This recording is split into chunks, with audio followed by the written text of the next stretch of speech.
काव्या नायर ने धीमी आवाज में सब समझाया। राघव मेहरा को बस मोटा मोटा अंदाजा ही हो पाया। आखिर गीता मल्होत्रा ने बहुत सुनसान जगह चुनी थी और बीच में क्या हुआ इसका राघव को कोई आइडिया नहीं था। जब उसने सुना कि गीता ने काव्या को नुकसान पहुंचाने की कोशिश की थी तो राघव की नसें तन गई। तुम्हें चोट तो नहीं लगी? उसने तुरंत पूछा। काव्या ने सिर हिला दिया। करण की चोट याद आ गई तो राघव को थोड़ी तसल्ली हुई। काव्या स्कैल्पल चलाने में माहिर थी, उसे आसानी से नुकसान पहुंचना या काबू में करना आसान नहीं था, लेकिन फिर भी वो एक लड़की थी। चाहे कितनी भी समझदार हो, ताकत की अपनी सीमा होती है। आगे से सावधान रहना, उसने सख्ती से कहा। कुछ भी हो तुरंत मुझे कॉल करना। ठीक है, काव्या ने कहा। उसकी साफ चमकती आंखें पलक झपकाईं। राघव, वो उसे बताना चाहती थी कि उसने एक बच्चे को जन्म दिया है, लेकिन शब्द होंठों तक आकर रुक गए। उसे समझ नहीं आ रहा था कि शुरुआत कैसे करे। क्या हुआ? राघव ने पूछा। काव्या ने सिर झुका लिया, दिमाग में शब्द तलाशते हुए। पिछली बार की बात है, मुझे तुम्हें कुछ बहुत ज़रूरी बताना था। बस मैं जेब में रखा उसका फ़ोन अचानक वाइब्रेट हो गया। जो भी कहना है साफ कहो। राघव ने उसकी हिचकिचाहट देख ली थी। मेरे सामने रुकने की ज़रूरत नहीं। मेरा एक बच्चा है, काव्या ने हिम्मत करके कह दिया। राघव के होंठ बन गए। उसे पहले से पता था, काव्या उसे ये बात पहले बता चुकी थी। उसके चेहरे के भाव देखकर काव्या को लगा कि उसने गलत समझ लिया है। शायद उसे लगा कि वो उस पुराने झूठ की बात कर रही है। नहीं, असल में मुझे फर्क नहीं पड़ता, राघव ने दृढ़ता से कहा। उसी पल फोन फिर से वाइब्रेट हुआ। काव्या घबरा गई। उसे लगा कहीं कल्याणी नायर का कॉल ना हो। अगर आरव को कुछ हो गया हो तो वो देर नहीं कर सकती थी। उसने एक पल सोचा और कहा, छोड़ो। वो मुड़कर जाने लगी। राघव ने उसका हाथ पकड़ लिया। कहाँ जा रही हो? उसकी आंखों में आग थी।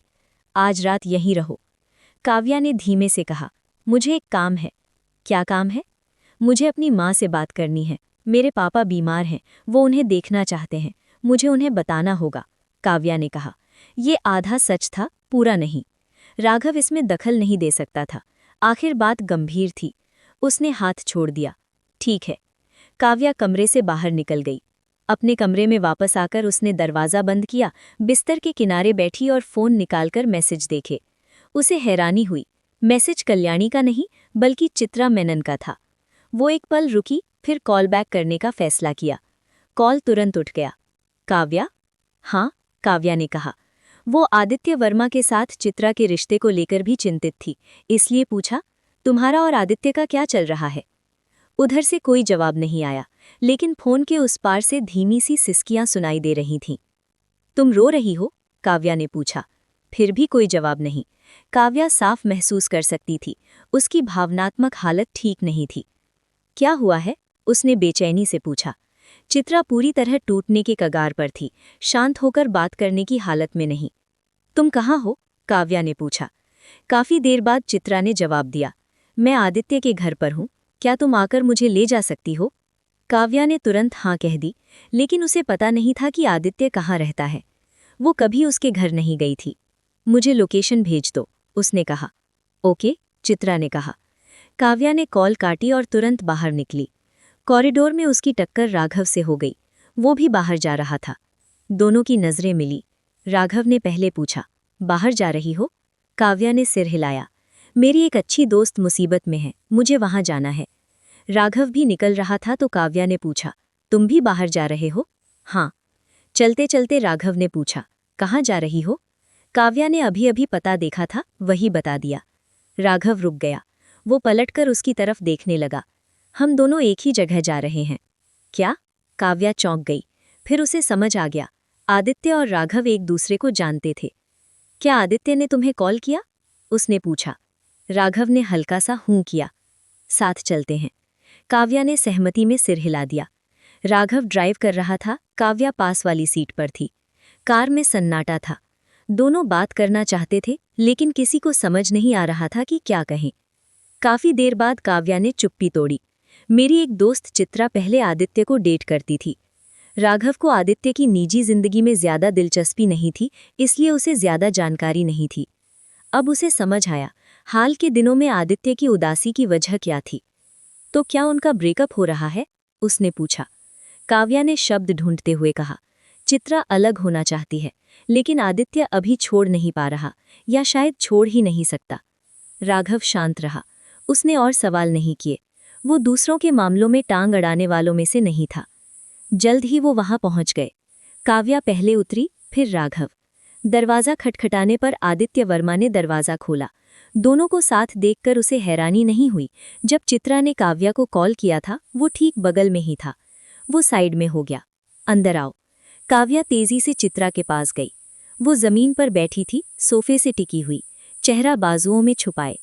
काव्या ने उसके सामने बैठकर उसकी पीठ थपथपाई। चित्रा? चित्रा ने सिर उठाया। आंखें लाल और सूजी हुई थीं, आवाज भारी थी। मुझे यहां से ले चलो। काव्या ने उसे सहारा देकर खड़ा किया। ठीक है। इतनी देर रोने से वो इतनी कमजोर हो गई थी कि बिना सहारे चल भी नहीं पा रही थी। तुम लोग विला लौट जाओ। राघव ने कार की चाबियां काव्या की तरफ बढ़ाईं।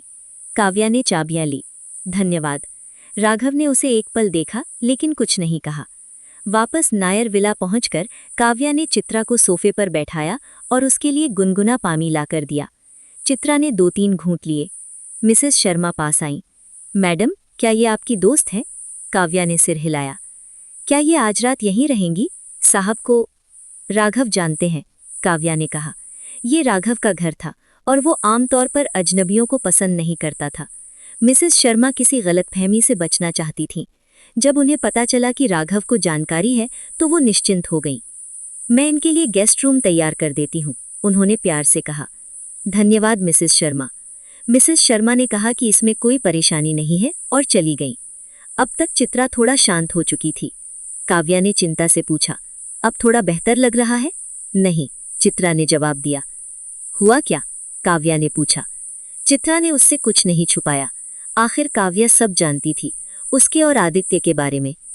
क्या तुम्हें पता है? चित्रा बोली। आदित्य चायघार में किसी से मिलने गया था, ब्लाइंड डेट के लिए। काव्या ने सिर हिलाया। हाँ, मुझे पता था। फिर उसने चित्रा को देखा। क्या वो तुम्हारी वजह से खराब हो गया? हाँ, चित्रा मेनन ने कड़वी मुस्कान के साथ कहा। उसने अपनी डेट को बता दिया कि मैं उसकी गर्लफ्रेंड हूँ। उस लड़की को बहुत अपमान महसूस हुआ और उसने वही मौके पर आदित्य वर्मा की माँ को कॉल कर दिया। फिर पूरा हंगामा हो गया। काव्या आसानी से अंदाजा लगा सकती थी कि उसके बाद कितना बवाल हुआ होगा। फिर क्या हुआ? तुम उसके घर कैसे पहुंची? क्या तुम दोनों ने बात सुलझा ली? काव्या ने पूछा। चित्रा कुछ पल चुप रही, फिर बोली, आदित्य को सब पता चल गया। काव्या को तो ये अच्छी बात लगी। तुम दोनों एक दूसरे से प्यार करते हो। अब जब उसे सब पता है तो वो तुम्हें और ज्यादा छोड़ना नहीं चाहेगा, है ना? तुम्हें अंदाजा भी नहीं है कि वो हाल के दिनों में कितना टूट गया था। शराब में डूबा रहता था, बहुत दुबला हो गया है। उसे ऐसा देखकर तुम्हारा दिल नहीं दुखता? चित्रा ने ये सब खुद भी देखा था। जो आदित्य कभी इतना खुशमिजाज हुआ करता था, अब बिल्कुल बुझा बुझा सा रहने लगा था। उसे देखकर वाकई दिल दुखता था। लेकिन हालात अब और भी मुश्किल हो गए थे। आदित्य की माँ उसे पहले ही पसंद नहीं करती थी, क्योंकि चित्रा का कोई बड़ा पारिवारिक बैकग्राउंड नहीं था। अब तो उन्हें लगने लगा था कि चित्रा भरोसे के लायक भी नहीं है। चित्रा ने वादा किया था कि वो आदित्य से दूर चली जाएगी, लेकिन अब दोनों फिर से साथ थे। सोचो, उसकी हालत कैसी रही होगी। आदित्य की माँ उससे नफरत करती थी। काव्या ने उसका हाथ थाम लिया और उसे दिलासा दिया, रिश्ते वक्त के साथ बनते हैं। अगर आदित्य तुम्हें समझेगा और तुम्हारे साथ खड़ा रहेगा तो मुझे यकीन है उसकी माँ भी धीरे धीरे तुम्हारी अच्छाइयाँ देख लेंगी। चित्रा इतनी आशावादी नहीं थी। उस वक्त उसकी माँ का चेहरा काफ़ी सख्त और अप्रसन्न था। काव्या ने बात जारी रखी, वैसे मुझे लगता है ये बेहतर ही है। अब तुम दोनों मिलकर इसका सामना कर सकते हो। पहले तुम अकेले सब झेल रही थी और दोनों तकलीफ में थे। अब कम से कम आदित्य अकेला नहीं झेल रहा। बस एक ही रुकावट है, उसकी माँ, और मुझे यकीन है आदित्य इसे सुलझाने की पूरी कोशिश करेगा। इस मोड़ पर चित्रा सिर्फ उम्मीद ही कर सकती थी। बस यही दुआ है कि सब बेहतर हो जाए, उसने गहरी सांस लेते हुए कहा। मैं तुम्हें अपने पजामा दे देती हूँ, पहले गर्म पानी से नहा लो। काव्या उठी, कपड़े लेने गई और उसे उस कमरे तक ले गई जो मिसेस शर्मा ने तैयार किया था। विला काफ़ी बड़ा था और गेस्ट रूम्स में अलग अलग बाथरूम थे। मेरे पास नए पजामा नहीं है, उम्मीद है तुम्हें बुरा नहीं लगेगा, काव्या ने मुस्कुराते हुए हल्के लहजे में कहा। चित्रा बोली, तुम पहले मेरे कपड़े पहन चुकी हो, हम बहनें जैसी हैं, कोई बात नहीं। तुमसे बात करके मुझे काफ़ी अच्छा लग रहा है। मेरी चिंता मत करो, तुम जाकर आराम करो, चित्रा ने कहा।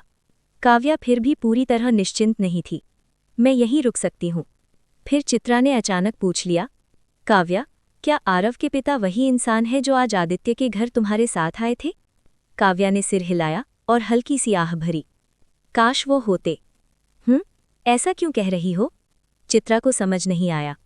राघव मेहरा वही आदमी है जिससे मेरी शादी हुई थी, और आरव के पिता, वो बस एक हादसा था, काव्या ने धीमे से कहा। क्या राघव को आरव के बारे में पता है? क्या उसे परवाह करता है? चित्रा ने आह भरी। उसे लगा काव्या की स्थिति उससे भी ज्यादा उलझी हुई थी। काव्या बिस्तर के पास जाकर बैठ गई। वो पूरी तरह थकी हुई महसूस कर रही थी। यही वो बात थी जिससे वो जूझ रही थी। मैं पहले राघव के बारे में ज्यादा नहीं सोचती थी, लेकिन उसके साथ वक्त बिताने के बाद। तुम उससे प्यार करने लगी हो? चित्रा ने बीच में ही टोक दिया। ये सवाल कम, बयान ज्यादा था। काव्या ने ईमानदारी से सिर हिला दिया।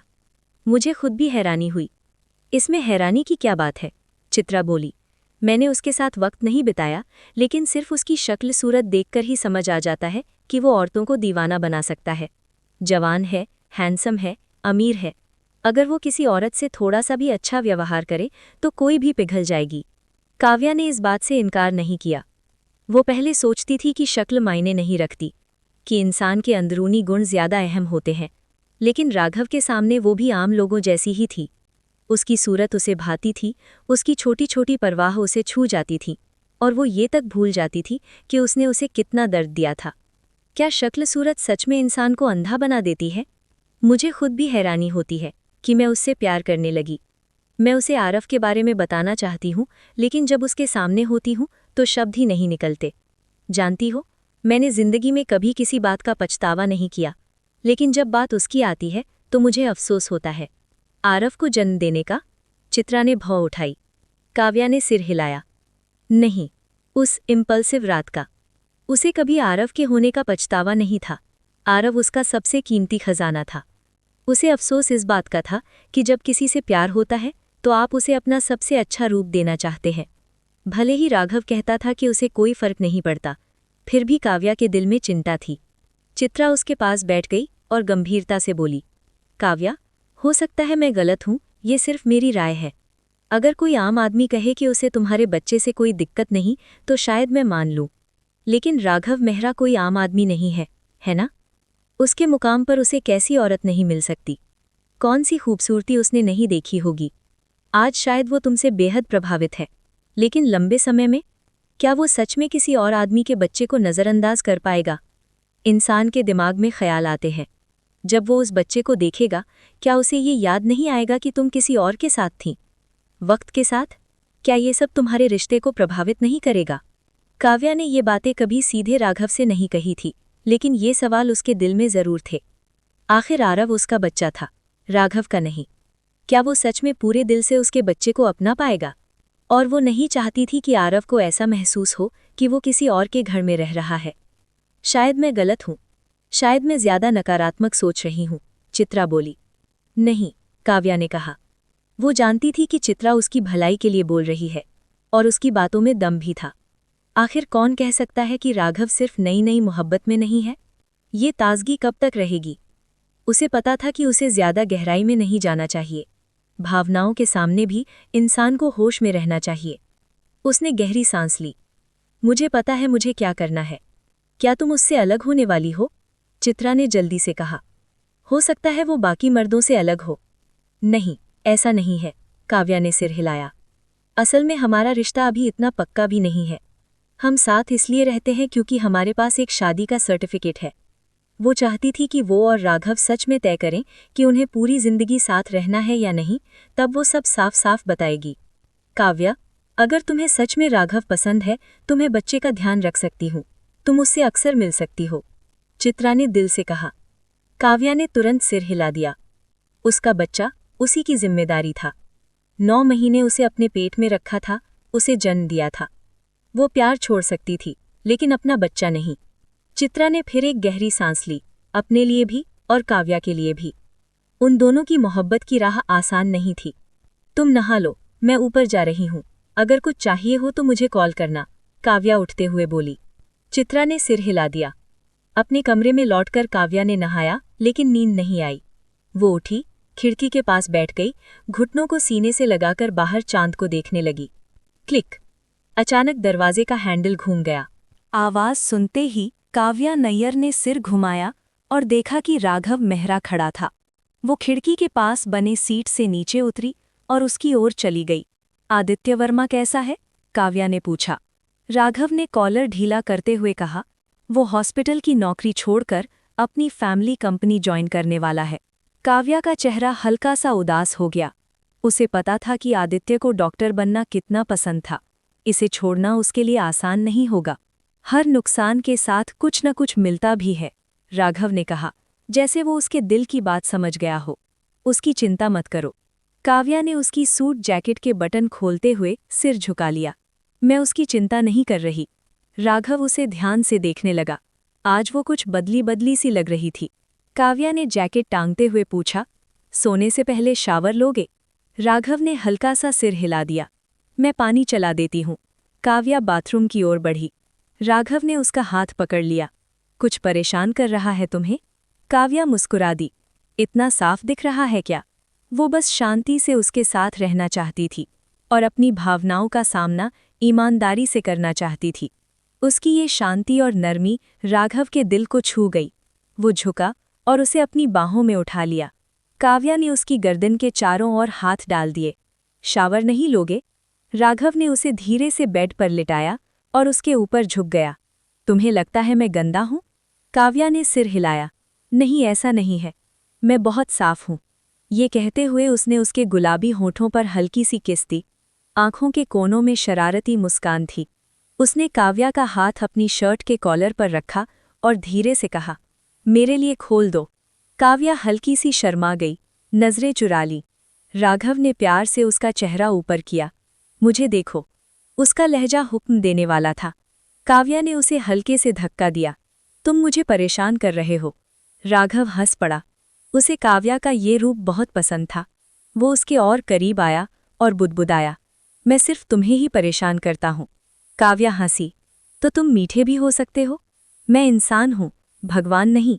जिस औरत को पसंद करता हूँ उसके सामने क्यों बनावटी बनूं? उसने धीरे से उसका चेहरा सहलाया। उंगलियां गर्दन से नीचे सरकती चली गईं। उसकी त्वचा बेहद मुलायम थी, जैसे चीनी मिट्टी।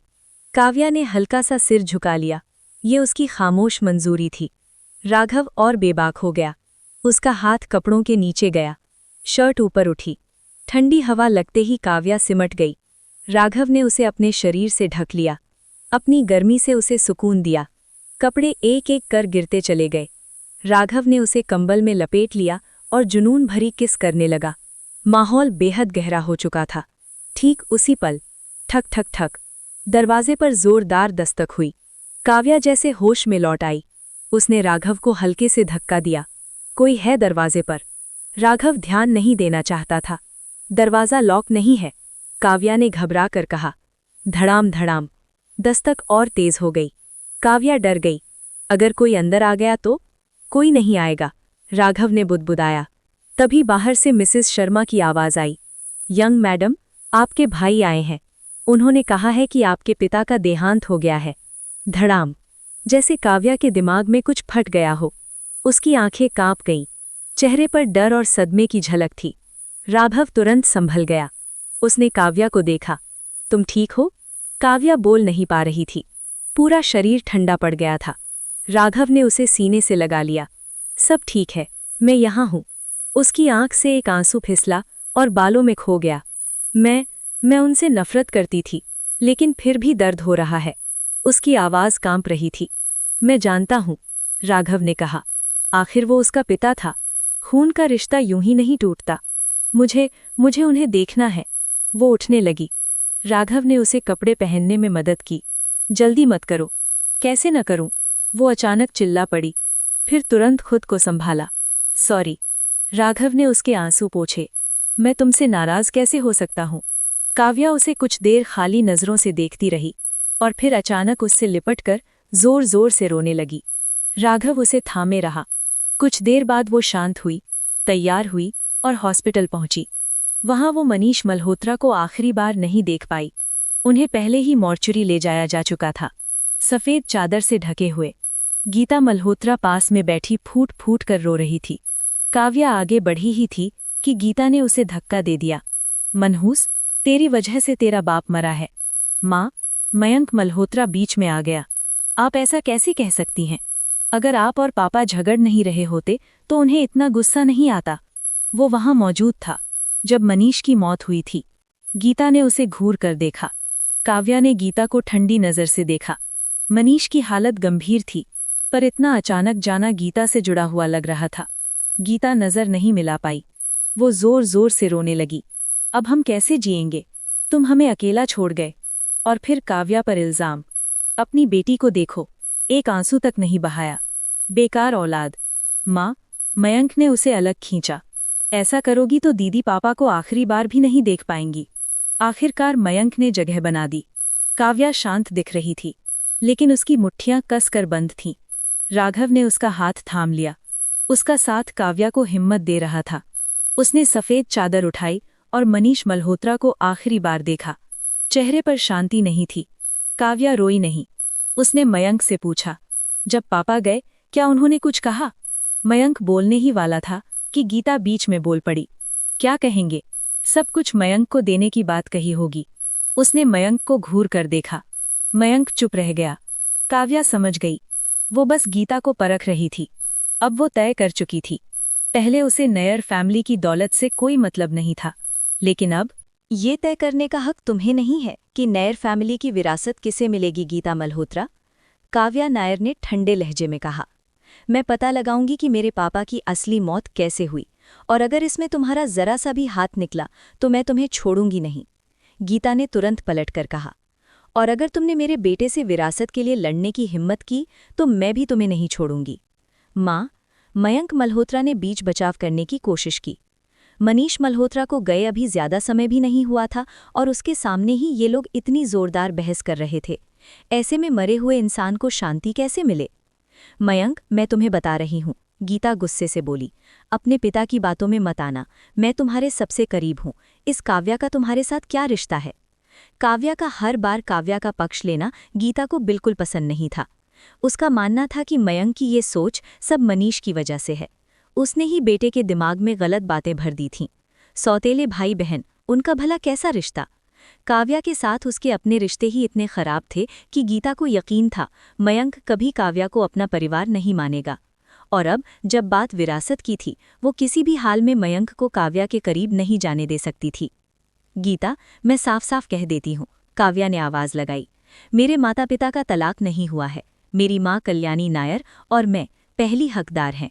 तुम चाहे जितनी कोशिश कर लो, अगर मैं ना चाहूँ तो नायर फैमिली की दौलत का एक पैसा भी तुम्हें नहीं मिलेगा। गीता की आंखों में एक पल के लिए घबराहट दिखी, लेकिन उसने तुरंत खुद को संभाल लिया। तुम्हारे पापा ने वसीयत बनाई थी, वो बोली, सब कुछ मयंक के नाम है।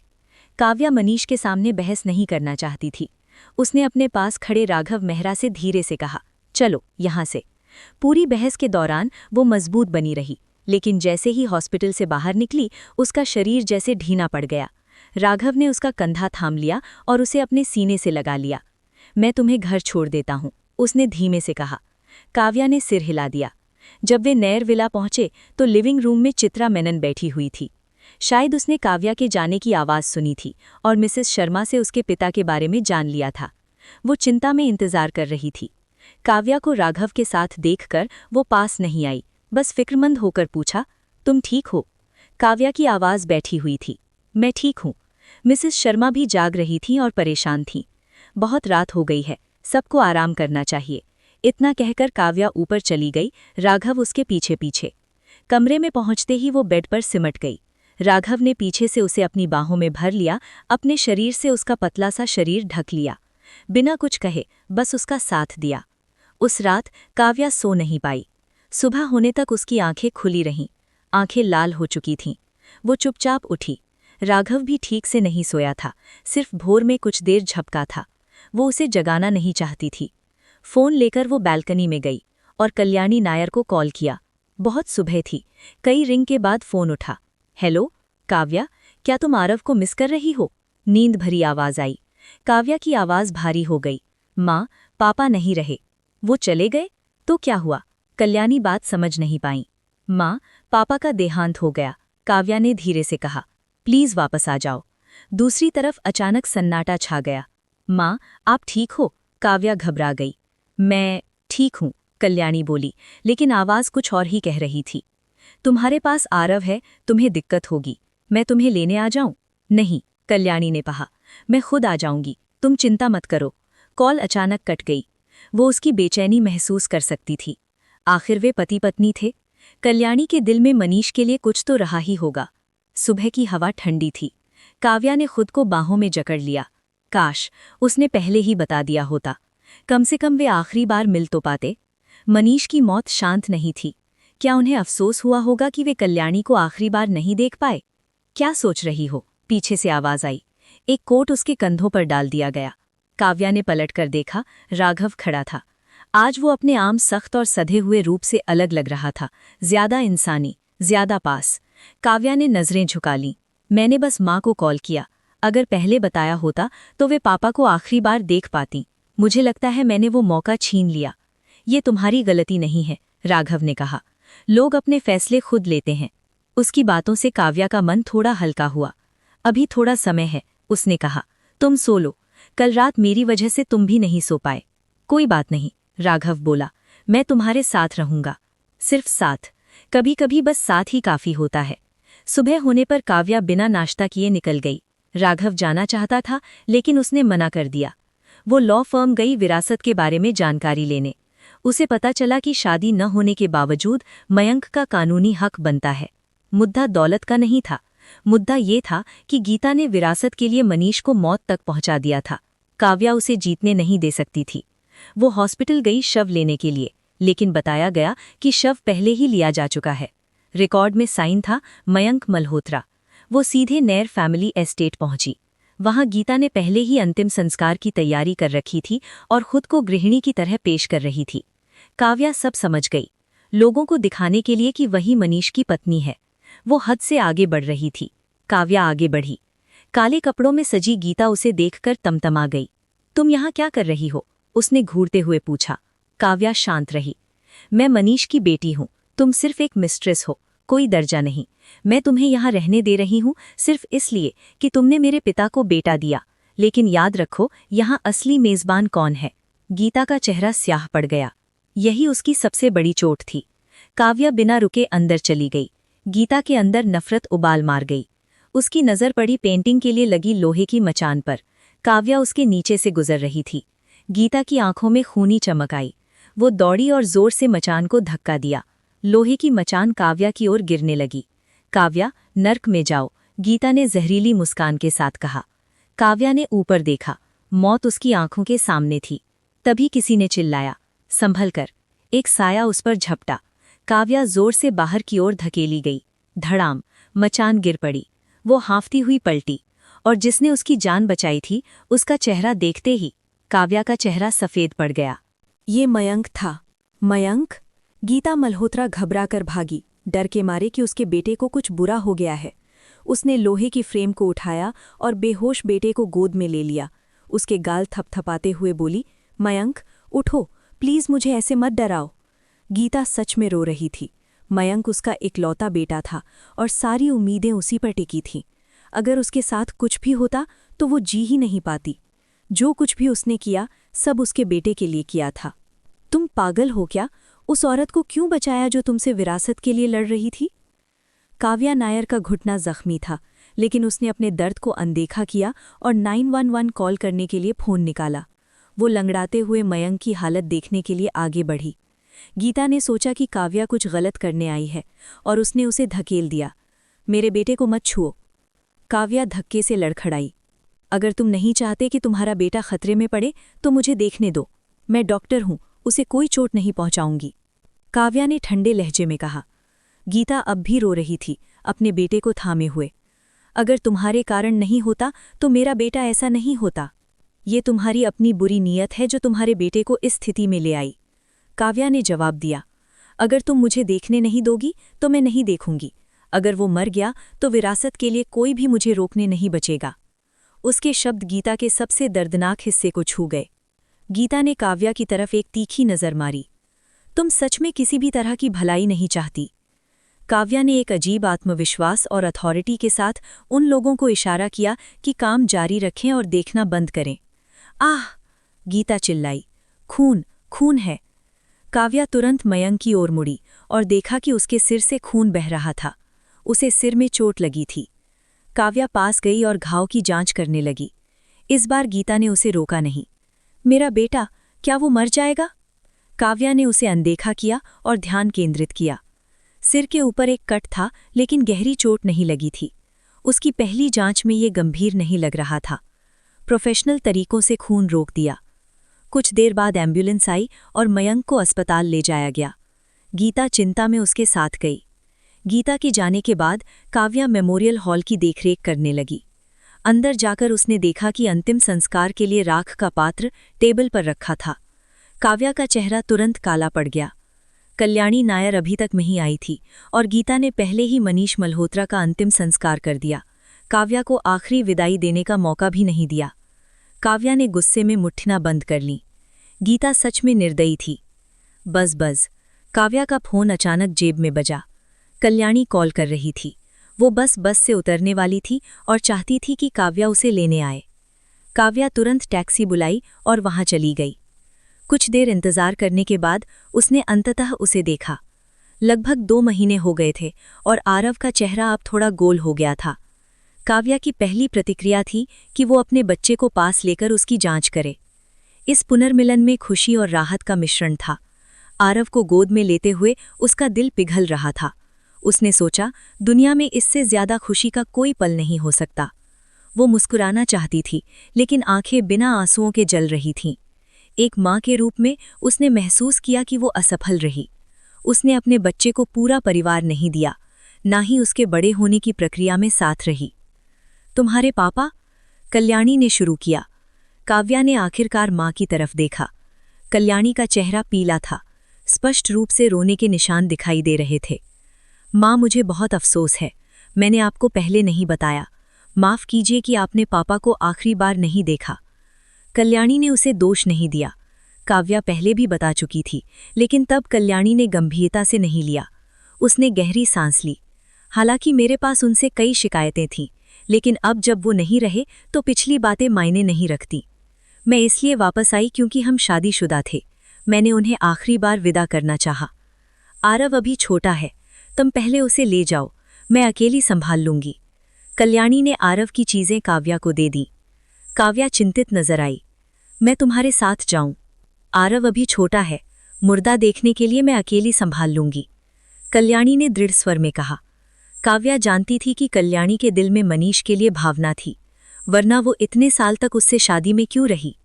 अब जब मनीष अचानक नहीं रहे, कल्याणी का दिल टूट गया होगा। उसने काव्या के सामने बस दिखावा किया कि वो सहज है, ताकि चिंता ना हो। बीमारी के बाद कल्याणी ने कई चीजें स्वीकार कर ली थीं।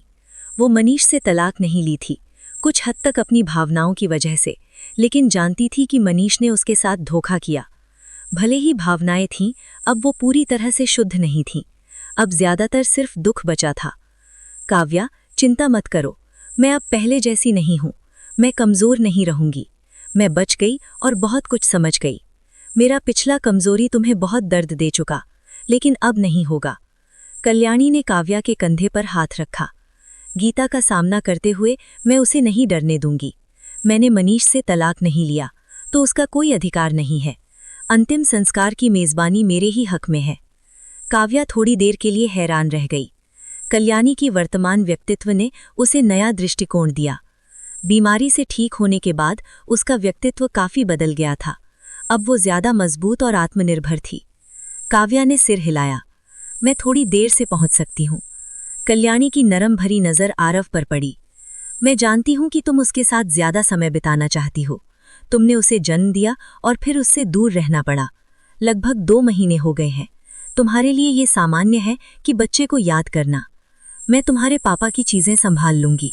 तुम बस आरव का ख्याल रखना। जिंदा लोग मृतकों से ज्यादा महत्वपूर्ण हैं। कल्याणी की भावना काव्या के लिए आरव के प्रति कम नहीं थी। आरव का ख्याल रखना अब प्राथमिकता थी। अगर वो भूखा हो तो सिर्फ थोड़ा फॉर्मूला देना, ज्यादा खाने पर उल्टी हो सकती है। छोटे हिस्से में बार बार खिलाओ। डिस्पोजेबल डायपर मत लगाना, रैश हो सकते हैं। सांस लेने वाला कॉटन कपड़ा इस्तेमाल करो। मैंने सारी चीजें बैग में रख दी हैं, घर पहुंचते ही निकाल लेना। कल्याणी ने सावधानी से निर्देश दिए। काव्या ने सिर हिलाया, समझ गई। हाई स्पीड रेल स्टेशन पर अलग होने के बाद कल्याणी वापस नायर फैमिली एस्टेट गई और काव्या आरव को नायर विला ले आई। विला पहुंचकर चित्रा मेनन जाने की तैयारी कर रही थी। काव्या आरव को लेकर आई। चित्रा ने बच्चे को हाथ में लेने के लिए पास आई, देखते हुए कि मिसेस शर्मा नजदीक ना हो।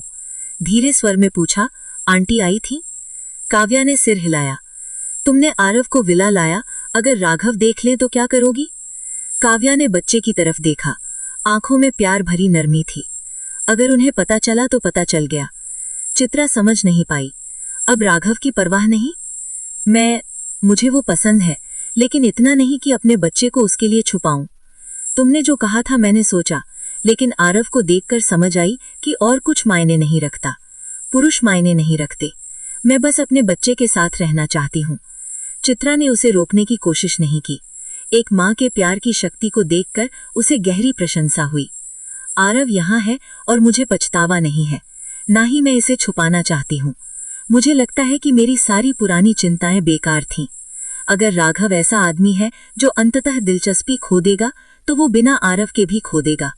और मुझे लगता है कि उसे अपने बच्चे के होने को छुपाना झूठ है। अगर मैं उसे पसंद करती हूं तो उसे अपनी पूरी सच्चाई दिखानी चाहिए। अगर वो स्वीकार नहीं कर सकता तो समझ में आता है, लेकिन अगर वो स्वीकार करता है। उसने धीरे से आरव के मुलायम गाल को सहलाया। उसका दिल और आंखें इस छोटे बच्चे के लिए प्यार से भर गईं। उसका अपना बच्चा, उसका सब कुछ। अगर वो सच में आरव को अपनाए और उसका ख्याल रखे तो मैं भी उसके लिए अच्छी रहूंगी। लेकिन अगर सिर्फ कहे कि उसे कोई आपत्ति नहीं और फिर आरव के साथ बुरा व्यवहार करे, तो मैं पीछे हटने में हिचकिचाऊंगी नहीं। चित्रा ने देखा कि काव्या ने सब सोचकर निर्णय लिया था। उसने ज्यादा कुछ नहीं कहा। तुम्हें अपने पापा के अंतिम संस्कार की व्यवस्था करनी है ना? शायद तुम्हारे पास समय नहीं होगा। मेरी काम की जिम्मेदारी हल्की है, इसलिए मैं आरव का ध्यान रखने में मदद कर सकती हूँ। उसने बच्चे की तरफ देखा। आरव की आंखें थोड़ी राघव जैसी हैं। शायद वो एक दूसरे के लिए बने हैं। शायद तुम आरव को पूरा परिवार दे सकती हो। वाह वाह! अचानक बच्चा रोने लगा। मिसेस शर्मा ऊपर के कमरे व्यवस्थित कर चुकी थीं। नीचे आईं। बच्चे के रोने की आवाज सुनकर जिज्ञासु होकर पूछा, ये बच्चा क्यों रो रहा है? जैसे ही उसने बात पूरी की, मिसेस शर्मा की नज़र काव्या नायर की गोद में पकड़े उस छोटे से बच्चे पर पड़ी। वो तुरंत आगे बढ़ी और हैरानी से पूछा, ये बच्चा कहाँ से आया? काव्या कुछ कह पाती उससे पहले ही मिसेस शर्मा ने अंदाजा लगा लिया। क्या ये चित्रा मेनन का है? चित्रा ने काव्या की ओर देखा। होठों पर हल्की सी नरमी भरी मुस्कान थी। काश ऐसा होता, मैं इतनी किस्मत वाली नहीं हूं। मिसेस शर्मा और ज्यादा उलझ गईं। तो फिर ये किसका है? मेरा, काव्या ने सीधा जवाब दिया। मिसेस शर्मा की आंखें फैल गईं। यंग मिस्ट्रेस, आपने क्या कहा? ये बच्चा किसका है? फिर अचानक उन्हें कुछ सूझा। कहीं ये मास्टर राघव मेहरा का तो नहीं? काव्या ने सिर हिला दिया। नहीं। क्या? मिसेस शर्मा पूरी तरह सन्न रह गईं। अगर ये मास्टर का नहीं है तो फिर ये किसका है? क्या आपने किसी और आदमी से बच्चा पैदा किया? काव्या ने इनकार नहीं किया। हाँ। काव्या? पीछे से एक भारी और गुस्से से भरी आवाज आई। काव्या ने पलट कर देखा। दरवाजे की सीढ़ियों पर दादाजी मेहरा खड़े थे, छड़ी के सहारे। उनके चेहरे से साफ था कि उन्होंने सब सुन लिया है। चेहरा सख्त था, आवाज स्थिर लेकिन कठोर। मेरे साथ अंदर आओ, कहकर वो मुड़ गए और सीधे राघव मेहरा के स्टडी रूम की तरफ बढ़ गए। बटलर ईमान खान ने काव्या को ठंडी नजरों से देखा, मानो बिना बोले ही कह रहा हो, कितनी बड़ी नाशुक्री है ये। पहले दादाजी मेहरा को काव्या बहुत पसंद थी। उसे लेकर उनकी उम्मीदें बहुत ऊंची थीं। किसे पता था कि वो इतनी निराश करेगी। काव्या ने बच्चे को चित्रा मेनन को सौंपते हुए धीरे से कहा, इसे कमरे में ले जाओ। चित्रा समझ गई। वो सावधानी से आरव को गोद में लेकर अंदर चली गई। मिसेस शर्मा ने चिंतित होकर काव्या को देखा। Young mistress? काव्या जानती थी, अब बचने का कोई रास्ता नहीं था। उसने गहरी सांस ली और स्टडी रूम में कदम रखा। पीछे से बटलर ईमान खान ने दरवाज़ा बंद कर दिया। यहाँ आओ, दादाजी मेहरा ने सख्त आवाज़ में कहा। काव्या धीरे धीरे डेस्क के पास पहुंची। क्या तुमने सच में राघव को धोखा दिया? दादाजी मेहरा ने पूछा। क्या तुमने उससे बेवफाई की? वो पहले से जानते थे, लेकिन अपनी आंखों से देखकर गुस्सा कई गुना बढ़ गया था। काव्या चुप रही, और यही चुप्पी जवाब थी। बैंग! दादाजी मेहरा ने जोर से मेज पर हाथ मारा। काव्या डर से कांप गई। ये पहली बार था जब उन्होंने उन्हें इतना गुस्से में देखा था। पहले वो हमेशा उसके प्रति नर्म रहते थे। माफ़ कीजिए, काव्या की आवाज़ कांप रही थी। माफ़ी? दादाजी गुस्से से सांस ले रहे थे। माफ़ी से क्या बदल जाएगा? बटलर ईमान खान पास आए और उनकी पीठ सहलाते हुए बोले, आपको पहले से पता था, अपनी सेहत खराब मत कीजिए। हाँ, पता था, लेकिन अब काव्या को जिंदा बच्चे के साथ देखकर ये सिर्फ राघव के लिए अपमान नहीं था, ये दादाजी के भरोसे के साथ धोखा था। उन्होंने काव्या की माँ के इलाज में मदद की थी, और बदले में ये मिला। तुम अपने दादाजी जैसी बिल्कुल नहीं हो, उन्होंने ठंडी आवाज़ में कहा, वरना आज मैं इतनी शालीनता से बात भी नहीं करता। तुम अब राघव मेहरा के साथ रहने लायक नहीं हो। काव्या को ये पहले से पता था, लेकिन अब बात सिर्फ मजबूरी की नहीं रही थी। वो सच में राघव से प्यार करने लगी थी। दादाजी? मुझे दादाजी मत कहो, उन्होंने तुरंत टोक दिया। मैंने ये शादी करवाई थी, और अब मैं ही इसे ख़त्म करूँगा। काव्या की छाती भारी हो गई। क्या तुम चाहती हो कि एक नाजायज़ बच्चा राघव को पापा कहे? दादाजी मेहरा बोले। क्या मैं इसे स्वीकार कर सकता हूँ? अब काव्या को समझ आया, उसने कितना कुछ सोचा ही नहीं था। राघव मेहरा फैमिली हवेली का वारिस था। इतने बड़े परिवार में खून का रिश्ता सबसे ऊपर होता है। भले ही राघव कह दे कि उसे फर्क नहीं पड़ता, क्या दादाजी मेहरा कभी मानते? मैं चली जाऊंगी, काव्या ने आखिर कहा। दादाजी संतुष्ट हुए। अच्छा है, तलाक की व्यवस्था मैं करवा दूंगा। मैं आपकी बात मानूंगी, काव्या ने सिर झुका लिया। आपने मेरी माँ की जान बचाई थी, अब बस, उन्होंने सख्ती से कहा। और एक काम तुम्हें करना होगा। फिर उन्होंने लावण्या शेट्टी का नाम लिया। काव्या का दिल जैसे टूट गया। मैंने उसे खिला दिया है और सुला दिया है, चित्रा मेनन ने कहा, लेकिन अब उसकी चिंता काव्या नायर की ओर मुड़ चुकी थी। दादाजी मेहरा पहले ही नाखुश दिखाई दे रहे थे, और उसे डर था कि कहीं उन्होंने काव्या के लिए मुश्किलें न खड़ी कर दी हों। काव्या ने सिर हिलाया। हमें यहाँ से निकलना होगा। कहाँ? चित्रा ने पूछा।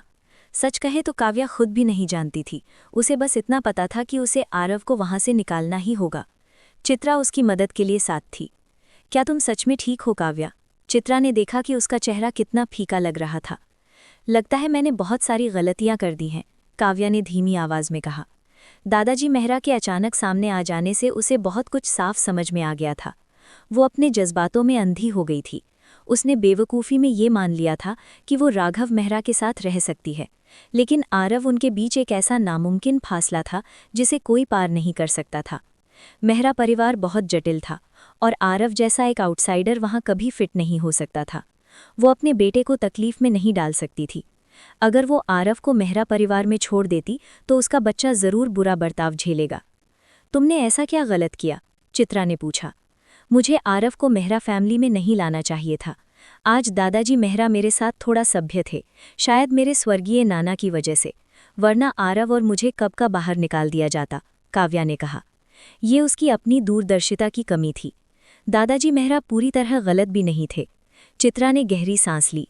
उसे समझ नहीं आ रहा था कि उसे कैसे दिलासा दे। उसने बस काव्या के कंधे पर हल्के से हाथ रखा। मैं ठीक हूँ, काव्या ने कहा। वो जानती थी कि गलती उसकी थी, दादाजी मेहरा की नहीं। काव्या ने फिलहाल रहने के लिए एक अच्छा सा होटल ढूंढ लिया।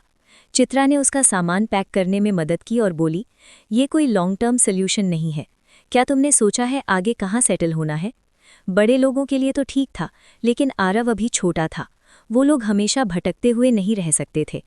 पापा के अंतिम संस्कार के बाद मैं एक घर खरीदूंगी, ताकि मम्मी और आरव का अपना घर हो, काव्या ने बेड पर बैठकर आरव को देखते हुए कहा। अब जब मेरे पास आरव है तो मुझे प्यार से कोई उम्मीद नहीं रखनी चाहिए। ये कैसी बेकार बातें कर रही हो, चित्रा ने कहा।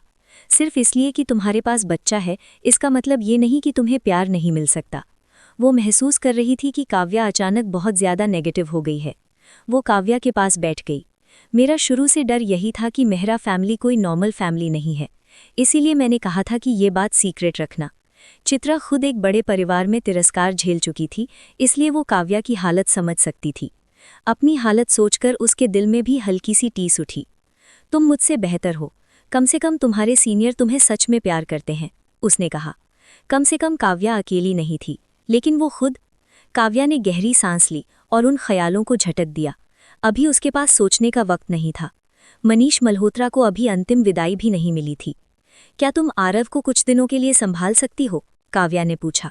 बिल्कुल, चिंता मत करो, मैं आरव का पूरा ध्यान रखूंगी। काव्या ने अपनी सबसे अच्छी दोस्त पर भरोसा किया। आरव को उसके पास छोड़ना उसी भरोसे की निशानी थी। सब कुछ एक साथ हो रहा है, अपना भी ध्यान रखना, चित्रा ने उसे समझाया। काव्या ने सिर हिलाया। वो जानती थी कि उसे मजबूत बनना होगा, अपने बेटे के लिए। मुझे डर है कि नॉरिस फैमिली हाउस में मम्मी कमजोर पोजीशन में होंगी, मुझे वहां वापस जाना होगा, काव्या ने कहा। चित्रा ने उसे भरोसा दिया और जाने को कहा।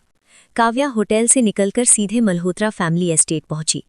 जैसे ही वो अंदर दाखिल हुई, उसने देखा कि गीता मल्होत्रा कल्याणी नायर के सामने आक्रामक अंदाज में शेखी बघार रही है। तुम तो एक फेंकी हुई औरत हो, मनीष के फ्यूनरल को लीड करने की तुम्हारी हिम्मत कैसे हुई? मिसेज मल्होत्रा का टाइटल मेरा होना चाहिए। पहले की तरह इस बार कल्याणी चुप नहीं रही। मैंने मनीष से कभी तलाक नहीं लिया, हक तो तुम्हारा नहीं है, कल्याणी ने शांत लेकिन ठोस आवाज में कहा। गीता की सबसे बड़ी कमजोरी यही थी, वो कभी मनीष की कानूनी पत्नी नहीं बनी थी। ये शब्द काव्या के कहे जाने से ज्यादा चुभे। उधर मयंक मल्होत्रा की चोट और इस अपमान ने गीता के गुस्से को फोड़ दिया। उसने कल्याणी को थप्पड़ मारने के लिए हाथ उठाया।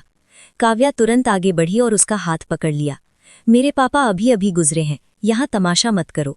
गीता ने पलटकर काव्या को देखा। ओ, अब सब आ गए। जब तुम्हारे पापा बीमार थे तब कोई देखने नहीं आया, अब मर गए तो सबको प्रॉपर्टी चाहिए। सुन लो, मल्होत्रा फैमिली का सारा पैसा सिर्फ मयंक का है। उसकी नज़र और जहरीली हो गई। काव्या, तुमने मेरे बेटे को नुकसान पहुंचाया है, मैं तुम्हें छोड़ूंगी नहीं। काव्या को उसकी बकवास सुनने का कोई शौक नहीं था। उसने गीता को धक्का दिया। ड्रामा बंद करो, फ्यूनरल के बाद सब निपटाया जाएगा। गीता चुप रहने पर मजबूर थी। वो जानती थी कि अकेले वो माँ बेटी दोनों से नहीं लड़ सकती। उस पल उसे अपने बेटे की याद आई। अगर मयंक यहाँ होता तो उसे कल्याणी और काव्या से डरने की जरूरत नहीं पड़ती। कल्याणी गीता के लेवल पर नहीं गिरना चाहती थी। उन्होंने काव्या को अलग ले जाकर धीमी आवाज में पूछा, तुम यहाँ क्यों आई हो? आरव कहाँ है? मैंने उसे चित्रा के पास छोड़ा। काव्या, कल्याणी ने बात बीच में काट दी। मम्मी क्या हुआ? काव्या ने हैरानी से पूछा। कल्याणी की नज़र उसके पीछे टिकी थी। काव्या ने मुड़कर देखा। वहां राघव मेहरा खड़ा था। वो चौंक गई। तुम यहाँ क्या कर रहे हो? मैं तुमसे मिलने आया हूँ, राघव ने कहा। कल्याणी ने काव्या के कंधे पर हाथ रखा। यहाँ मैं संभाल लूंगी, तुम जाओ। काव्या ने हल्के से सिर हिलाया। जैसे ही वो आगे बढ़ी, राघव ने कहा, अगर किसी तरह की मदद चाहिए तो बताना। ये बात काव्या और कल्याणी दोनों के लिए थी। कल्याणी जानती थी कि काव्या और राघव की शादी प्यार पर आधारित नहीं थी। काव्या ने चुपचाप राघव का बच्चा जन्म दिया था। इससे साफ था कि उनका रिश्ता कितना उलझा हुआ था। एक सास के तौर पर उसके सामने ऊंचा बनने का उसे कोई हक नहीं था। वो अपनी बेटी के लिए परेशानी नहीं खड़ी करना चाहती थी, इसलिए वो चुपचाप वहां से चली गई। काव्या राघव को एक तरफ ले गई। तुम यहाँ क्यों आए हो? उसने पूछा। राघव को उसका सवाल अजीब लगा। हम शादीशुदा हैं, तुम्हारे पिता का देहांत हुआ है, एक पति होने के नाते मेरा यहाँ होना गलत है क्या? शादीशुदा और पति, ये शब्द काव्या के दिल को कसकर पकड़ गए। उसकी आंखों में आंसू भर आए। उदास मत हो। राघव ने ये सोचकर कि वो पिता की मौत से टूटी हुई है, उसे अपनी बाहों में भर लिया। अब से मैं तुम्हारा ख्याल रखूंगा। काव्या ने कड़वाहट के साथ आंखें बंद कर ली। 3 दिन बाद मनीष मल्होत्रा का अंतिम संस्कार पूरा हो गया। मल्होत्रा परिवार के वकील ने सभी को लिविंग रूम में इकट्ठा किया। मयंक के सिर पर अब भी पट्टियां बंधी थीं। उसकी चोट पूरी तरह ठीक नहीं हुई थी। वो वकील की बातों में ज्यादा दिलचस्पी नहीं दिखा रहा था। पिता को खोने का दुख उसके चेहरे पर साफ दिख रहा था।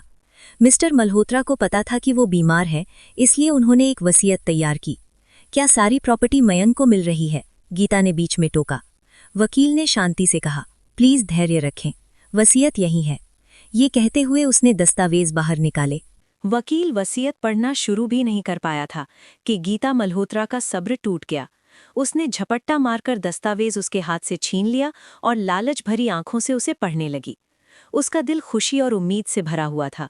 वो मन ही मन सपना देख रही थी कि मल्होत्रा फैमिली की सारी संपत्ति अब उसी की होगी। लेकिन जैसे जैसे वो पढ़ती गई, उसका चेहरा सफ़ेद पड़ता गया। आखिरकार उसके चेहरे का सारा रंग उड़ चुका था। नहीं, ऐसा नहीं हो सकता। मनीष मल्होत्रा मेरे साथ ऐसा कभी नहीं कर सकते। ये नकली है, ये ज़रूर नकली है। वो पागलों की तरह चीखती हुई बोली और कागज़ों को फाड़ डाला। वकील ने उसे रोका नहीं, क्योंकि वो सिर्फ कॉपी थी, ओरिजिनल नहीं। उसे फाड़ देने से कोई फर्क नहीं पड़ता था। तुम सबने मेरे खिलाफ साजिश की है। उसने पहले वकील को घूरा, फिर काव्या नायर और कल्याणी नायर की तरफ देखा। तुम दोनों, ये सब तुम्हारी ही चाल है। काव्या को उससे बहस करने का कोई इरादा नहीं था। उसने इशारे से वकील को वसीयत पढ़ने को कहा। गीता हार मानने वाली नहीं थी, लेकिन मयंक मल्होत्रा ने उसे पकड़कर रोक लिया। माँ, एडवोकेट एरिक। नहीं, वो रुक कर बोला। ये वही वकील हैं जिन पर पापा सबसे ज्यादा भरोसा करते थे। ये झूठ नहीं बोलेंगे, प्लीज तमाशा बंद करो। लेकिन मयंक, तुम मेरी माँ हो। मुझे पता है मयंक, भारी आवाज में कहा। लेकिन अभी ड्रामा करने से क्या हासिल होगा? गीता चुप रह गई। आखिरकार सबने वकील की बात सुनी। मैं एडवोकेट अरविंद खन्ना, स्वर्गीय मनीष मल्होत्रा का ट्रस्टी, उनकी वसीयत की घोषणा करता हूँ। वकील ने पढ़ना शुरू किया। Malhotra family estate, trust fund और सारी सेविंग्स उनकी पत्नी कल्याणी नायर को दी जाती हैं। कंपनी काव्या नायर और मयंक मल्होत्रा के नाम की जाती है। वकील थोड़ा रुका, फिर आगे बोला। लेकिन एक खास शर्त है, काव्या की अनुमति के बिना मयंक कंपनी के किसी भी फैसले में दखल नहीं दे सकता। इस अवधि में कंपनी की पूरी जिम्मेदारी काव्या संभालेगी। यानी भले ही मयंक के पास कंपनी के आधे शेयर्स हों, लेकिन डिसीजन मेकिंग पावर पूरी तरह काव्या के हाथ में होगी। मयंक का चेहरा एकदम शांत था, न गुस्सा न अफसोस। इसके बिल्कुल उलट उसके पास खड़ी गीता गुस्से से कांप रही थी। आपके लिए एक और चीज है, वकील ने एक लिफाफा काव्या की ओर बढ़ाते हुए कहा। काव्या ने उसकी ओर देखा। ये कुछ ऐसा है जो मिस्टर मनीष आपको खुद कहना चाहते थे, वकील ने समझाया। काव्या ने चिट्ठी खोली। पढ़ने के बाद उसने उसे शांति से मोड़ दिया। आपको इसके बारे में पता है ना? उसने वकील से पूछा। मनीष ने उस पर बहुत भरोसा किया होगा, तभी सब कुछ उसके हवाले किया। हाँ, वकील बोला। आप बस कहिए, मैं अभी एक्शन ले लूंगा। काव्या ने बेपरवाही से कहा। तो कर दीजिए। किस चीज का एक्शन? कल्याणी ने हैरानी से पूछा। काव्या ने सीधे कहा, गीता ने पहले मेरी हत्या की कोशिश की थी। भले ही वो कामयाब नहीं हुई, लेकिन वो जुर्म है। पापा ने इसके सबूत इकट्ठे किए थे। एडवोकेट अरविंद पुलिस में केस दर्ज करेंगे और मेरे वकील बनेंगे। ये सुनते ही गीता डर के मारे जमीन पर गिर पड़ी। मनीष ने न सिर्फ उसे कुछ नहीं दिया, बल्कि मरने के बाद भी उसे जेल भिजवाना चाहता था। उसका दिल नफरत और जहर से भर गया।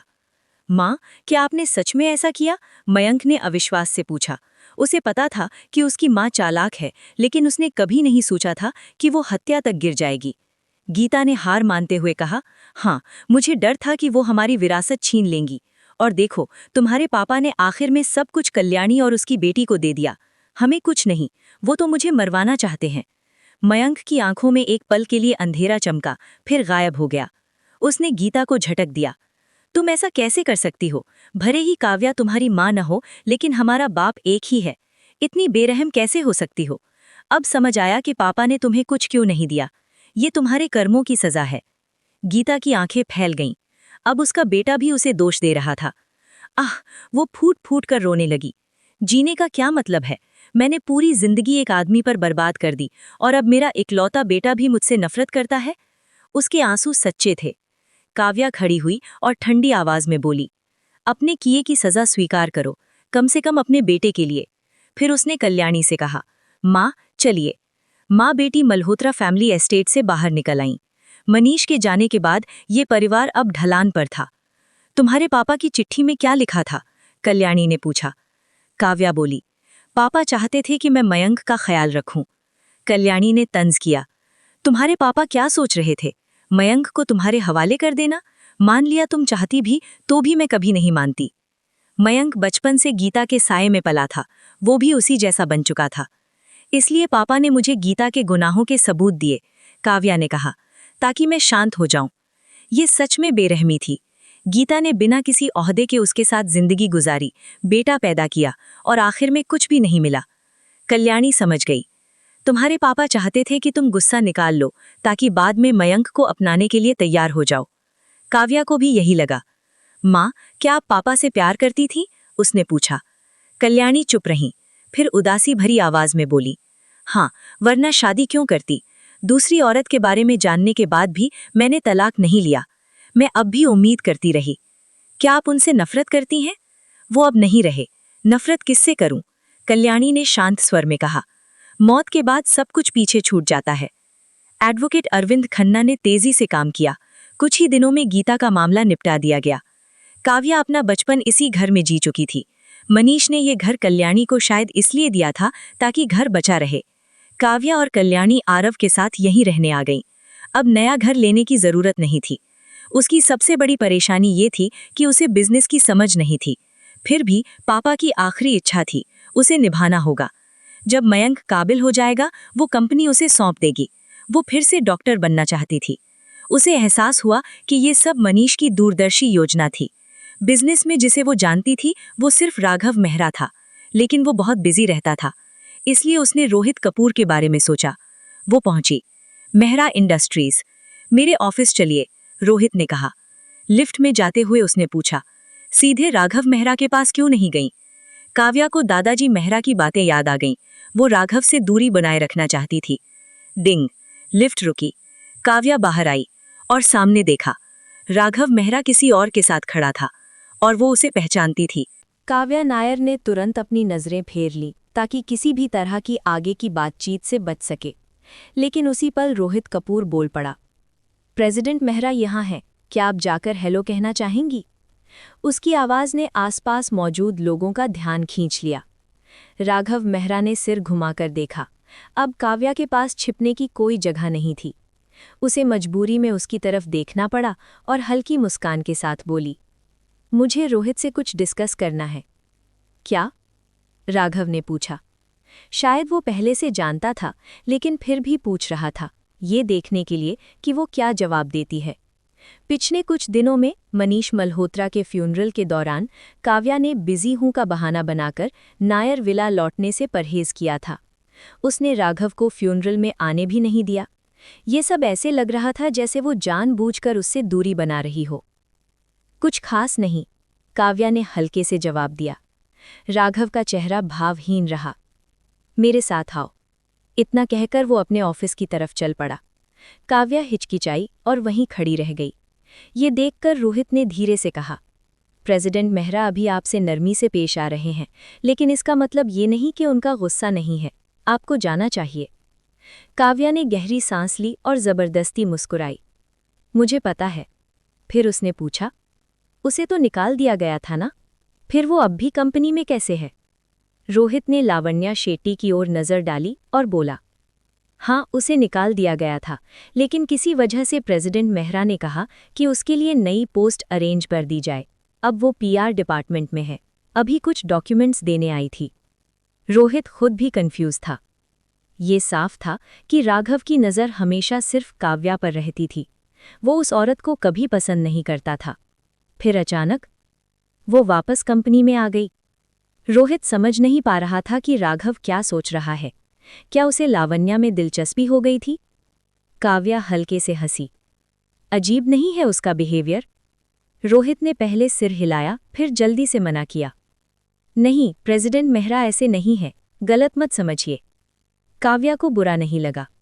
वो मुस्कुराकर बोली, उनके आसपास बहुत सी औरतें होंगी जो उन्हें पसंद करती होंगी, है ना? रोहित चुप रहा, क्योंकि ये सच था। इतनी खूबसूरत औरतों के बीच वो मुझ जैसी लड़की से तो ऊब ही जाएगा, जिसे रोमांस समझ में ही नहीं आता। नहीं, आप अलग हैं। रोहित ने तुरंत राघव की तरफ से सफाई दी। काव्या के होठों पर मुस्कान थी, लेकिन आंखों में खुशी नहीं। अलग? किस तरह अलग? उसने खुद पर तंज कसते हुए हल्की हंसी छोड़ी और आगे बढ़ गई। लावण्या शेट्टी फाइलों का बंडल पकड़े खड़ी थी।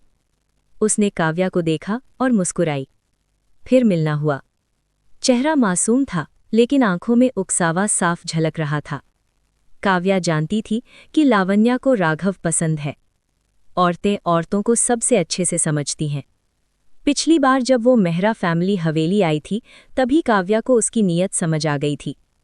ऊपर से दादाजी मेहरा का सपोर्ट, अगली मिसेज मेहरा बनना उसके लिए मुश्किल नहीं था।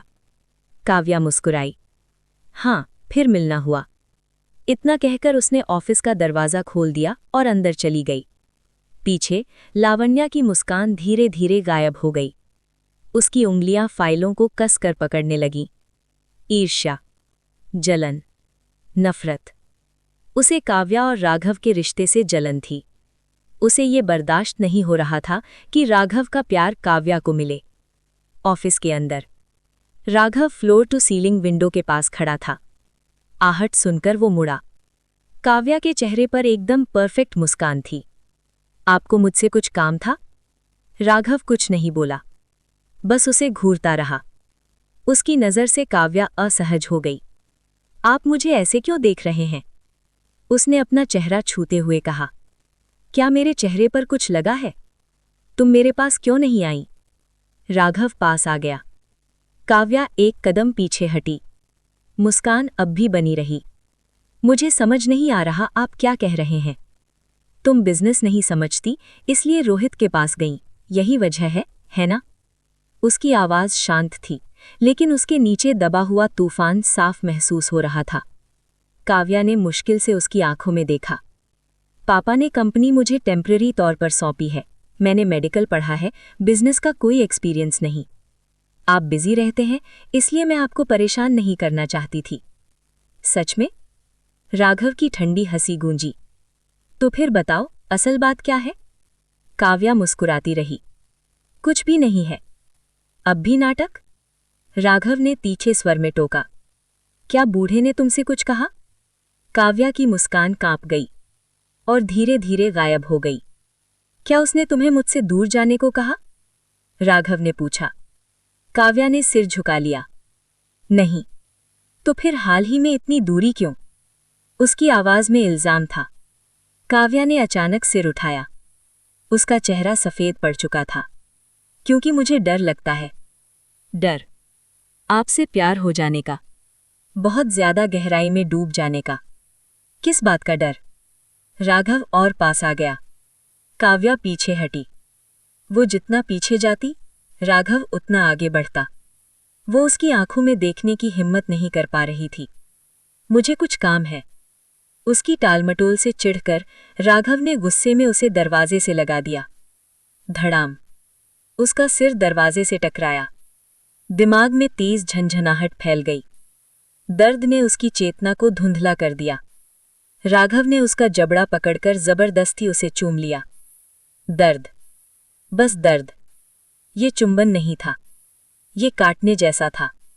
रूखा, हक जताने वाला, जिद्दी। काव्या ने विरोध नहीं किया। वो कर ही नहीं सकी। वो चुपचाप उसका गुस्सा सहती रही।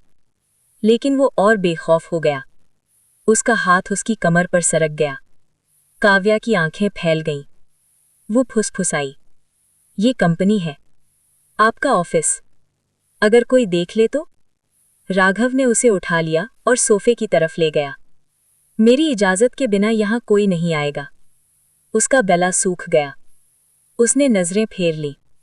मेरे पापा अभी गुजरे हैं, मैं अभी ये नहीं कर सकती। राघव के चेहरे के भाव बदले। आंखों की आग थोड़ी ठंडी पड़ी। उसी पल का फायदा उठाकर काव्या उसके हाथों से छूट गई और तेजी से बाहर भागी। कॉरिडोर में उसकी टक्कर लावण्या शेट्टी से हो गई। काव्या ने ऊपर देखा। लावण्या की नजर उसके होठों पर पड़ी। काटने का निशान, ताजा। और वो अभी अभी उसके ऑफिस से निकली थी। सब कुछ साफ था। लावण्या का चेहरा तुरंत उतर गया। काव्या रुकी नहीं, सीधे आगे बढ़ गई। ऑफिस के अंदर राघव ने अपने असिस्टेंट को बुलाया और रोहित कपूर को बुलाने को कहा। रोहित तुरंत आ गया। उसकी मदद करो, राघव ने कॉलर ढीला करते हुए कहा। रोहित समझ गया। मैं अभी जाता हूं। जाने से पहले उसे कुछ याद आया। वो पलटा। वैसे आज मिसेज मेहरा ने लावण्या को डॉक्यूमेंट्स देते हुए देखा था। उन्होंने मुझसे पूछा कि वो अब भी यहां क्यों है। वो थोड़ी नाराज लग रही थीं। क्या आपको लगता है वो जल रही थी? राघव का सख्त चेहरा नरम पड़ गया। क्या काव्या सच में जलन महसूस कर रही थी? दिल के अंदर खुशी की लहर दौड़ गई, लेकिन चेहरे पर उसने कुछ नहीं दिखाया। समझ गया, तुम जा सकते हो। रोहित निकल गया। दरवाजा बंद होते ही राघव के होठों पर हल्की सी मुस्कान आ गई। उसका गुस्सा, उसकी खुशी, सब कुछ सिर्फ काव्या की वजह से। ऑफिस के बाहर, असिस्टेंट रोहित, आप कहाँ जा रहे हैं? लावण्या ने मासूमियत से पूछा। रोहित ने कोई इरादा नहीं रखा था कि वो राघव की बात उसे बताए। बस कुछ ऑफिस का काम है। वो आगे बढ़ गया, लेकिन लावण्या ने हार नहीं मानी। असिस्टेंट रोहित, क्या आप मेरी थोड़ी सी मदद कर सकते हैं? वो उसके पीछे पीछे चल पड़ी। रोहित ने पूछा, किस बात में मदद? तुम काफी समय से राघव मेहरा के आसपास रहती हो, तो तुम्हें पता होगा कि उन्हें क्या खाना पसंद है ना? क्या तुम मुझे बता सकती हो? लावण्या शेट्टी ने मुस्कुराते हुए पूछा। लेकिन रोहित कपूर तुरंत सतर्क हो गया। उसने नोटिस किया कि लावण्या ने उसे सीधे नाम से बुलाया था, प्रेसिडेंट मेहरा नहीं। रोहित ने ठंडे लहजे में कहा, जैसा कि तुम जानती हो, प्रेसिडेंट मेहरा की शादी काव्या नायर से हो चुकी है, जिन्हें तुमने अभी देखा। फिर तुम प्रेसिडेंट मेहरा की पसंद नापसंद में इतनी दिलचस्पी क्यों ले रही हो? रोहित कोई मूर्ख नहीं था। सवाल पूछते ही वो समझ गया था कि लावण्या की नीयत ठीक नहीं है। उसने जानबूझकर प्रेसिडेंट मेहरा शब्द पर जोर दिया ताकि उसे याद दिला सके कि अगर वो यहाँ काम करती है तो उसे अपनी हद पता होनी चाहिए और सीमा पार नहीं करनी चाहिए। लावण्या की आवाज़ नर्म पड़ गई। अगर तुम यहाँ काम करने आई हो तो अपना काम ठीक से करो, रोहित ने सख्ती से कहा। फालतू मामलों में मत पड़ो। एक लड़की को खुद की इज्जत करनी चाहिए और किसी शादीशुदा आदमी पर नज़र नहीं रखनी चाहिए। ये कहकर रोहित वहां से चला गया। उसके जाते ही लावण्या के चेहरे के भाव कई बार बदले। मासूम और बेगुनाह दिखने वाला नकाब टूट गया। उसकी आंखों में गुस्सा साफ झलक रहा था। उसे लगा रोहित बहुत ज्यादा दखल दे रहा है। आखिर वो है कौन? सिर्फ एक असिस्टेंट। उसे लेक्चर देने का हक किसने दिया? उसका हाथ कसकर मुट्ठी बन गया। मिसेस मेहरा बनने की चाह उसके अंदर और भी तेज हो गई। वो चाहती थी कि एक दिन रोहित उसे अदब से यंग मिस्ट्रेस कहे। रोहित कंपनी से निकलकर सीधे नॉरिस फैमिली कंपनी पहुंचा। काव्या नायर अपने ऑफिस में बैठी थीं। टेबल पर फाइलों के ढेर लगे थे। वो मुश्किल से उन्हें समझ पा रही थीं। कई शब्द तो उसके लिए बिल्कुल नए थे। उसने कभी बिजनेस से जुड़ा ऐसा काम नहीं किया था। वो पूरी तरह असहाय महसूस कर रही थी कि तभी दरवाजे पर अचानक नॉक हुई। आइए, उसने कहा। सेक्रेटरी ने दरवाज़ा खोलकर कहा, प्रेसिडेंट काव्या, ये जेंटलमैन आपसे मिलने आए हैं। रोहित को देखते ही काव्या तुरंत खड़ी हो गई। इन्हें अंदर आने दीजिए, आप जा सकती हैं। रोहित अंदर आया, टेबल पर रखी फाइलों को देखा और बोला, आप अभी अभी कंपनी संभाल रही हैं, तो सब कुछ थोड़ा ओवरवेलमिंग लग रहा होगा, है ना? काव्या ने सिर हिला दिया। मैं अभी आपकी मदद कर सकता हूं, लेकिन ये टेम्परेरी होगा, रोहित ने कहा। बाद में मैं 2 भरोसेमंद लोग असाइन कर दूंगा जो आपको सिखाते हुए कंपनी भी संभालेंगे। काव्या के दिल में शुक्रगुजारी उमड़ आई। Thank you. अगर किसी का धन्यवाद करना है तो प्रेसिडेंट मेहरा का कीजिए। उन्होंने ही मुझे भेजा है। आपके पिता के निधन के बाद उन्होंने नॉरिस फैमिली की स्थिति जांचने को कहा था। आपके पिता बहुत समझदार थे। उन्होंने पहले ही परेशानी फैलाने वालों को निकाल दिया था। फिर भी अब जब आप जिम्मेदारी संभाल रही हैं तो आपको अथॉरिटी दिखानी होगी। ये कहते हुए रोहित ने एक फाइल उठाई। काव्या ने नजरें झुका लीं। रोहित राघव मेहरा का राइट हैंड मैन था। राघव की इजाज़त के बिना वो यहाँ नहीं आता। उसने ये एहसान दिल में दर्ज कर लिया। आपकी कंपनी का बिजनेस ज़्यादा कॉम्प्लिकेटेड नहीं है। मैं आपको सिखा दूंगा। काव्या ध्यान से सुनने लगी, सीखने को बेताब। दिन कब रात में बदल गया पता ही नहीं चला। काव्या ने कहा, आप पूरा दिन बिजी रहे, आज डिनर मेरी तरफ से। रोहित मुस्कुराया। ठीक है। दोनों साथ में नॉरिस फैमिली कंपनी से बाहर निकले। मेरी कार लेते हैं, रोहित ने कहा और अनलॉक बटन दबाया। मैडम? अचानक सड़क किनारे एक कार रुकी। उसमें से बटलर ईमान खान बाहर निकले। उन्हें देखते ही काव्या का चेहरा सख्त हो गया। उसने जल्दी से रोहित की तरफ देखा। आज डिनर पोस्टपोन करते हैं। बटलर ईमान खान आए हैं, शायद कुछ जरूरी हो। रोहित समझ गया। वो चुपचाप अपनी कार लेकर चला गया। रोहित के जाते ही बटलर ईमान खान का लहजा पूरी तरह बदल गया। मिस काव्या, जो काम दादाजी मेहरा ने आपको सौंपा था उसमें कोई प्रोग्रेस नहीं हुई। मैंने सुना है आप आज यंग मास्टर से मिलने कंपनी भी गई थीं। काव्या ने कहा, मैं उनसे नहीं, रोहित से मिलने गई थी। किससे मिलने गई थी इससे फर्क नहीं पड़ता, सच ये है कि आपने दादाजी मेहरा का दिया काम पूरा नहीं किया। अब जब आप नहीं कर सकी तो मास्टर खुद मामला संभाल रहे हैं। आपको बस यंग मास्टर को वहां ले जाना है, आपका काम पूरा हो जाएगा। कहाँ? काव्या ने पूछा। Triveni grand hotel, top floor presidential suite. Kavya को यकीन नहीं हुआ। क्या दादाजी मेहरा सच में चाहते हैं कि राघव मेहरा और लावण्या शेट्टी? क्या आप नहीं चाहती? बटलर ने पूछा। काव्या कैसे चाहती? जिस आदमी से वो प्यार करती थी उसे किसी और की बाहों में कैसे भेज देती? क्या आपको दादाजी से किया वादा याद है? बटलर ने कहा, फिर जैसे अचानक कुछ याद आया। हाँ, एक बात और, दादाजी ने आपके और यंग मास्टर के डिवोर्स पेपर्स पहले ही प्रोसेस करवा दिए हैं। मास्टर को दोष मत देना, भरोसा तो आपने पहले तोड़ा था। काव्या कुछ पल के लिए जम सी गई। पैसा और ताकत सच में नामुमकिन को मुमकिन बना देते हैं।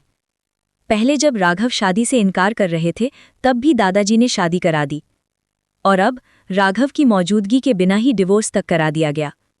मैं समझती हूं, काव्या ने धीमे से कहा। मास्टर चाहते हैं कि आप आज्ञाकारी रहें। इतना कहते ही काव्या का फोन बज उठा। काव्या। फोन पर कल्याणी नायर की रोती हुई आवाज आई। कुछ बहुत बुरा हो गया है, आरव को कोई ले गया। क्या? काव्या का चेहरा सफेद पड़ गया। किसने? उसने बटलर ईमान खान की आंखों में देखा। क्या ये आप थे? मास्टर चाहते हैं कि आप आज्ञाकारी रहें, बटलर ने शांति से कहा।